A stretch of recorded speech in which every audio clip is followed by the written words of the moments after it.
selesai oden, kita pepah ni pula. Apa beza dah yang satu? Tak ada beza. Cheese je. Sausage dah? Ha? Sausage? Sausage betul. Sausage jambu.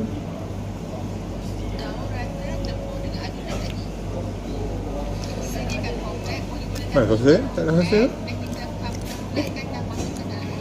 Cheese ke? Tempat tinggal yang itu. Oh. Full cheese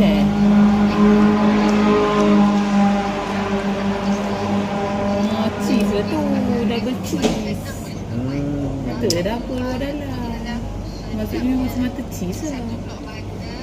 Debu? Debu. Gemuk tu.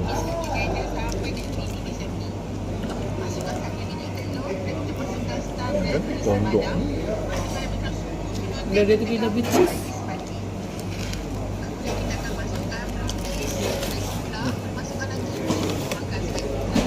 Ni macam apa cheese.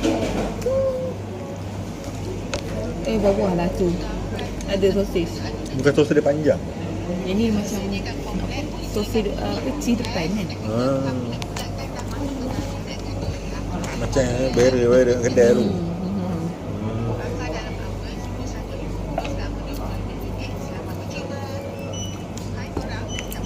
Lepas ni kita kena tanya. Hari tu kita makan tu cheese hotdog yang pas goreng tu. Saya tu lagi puas hati.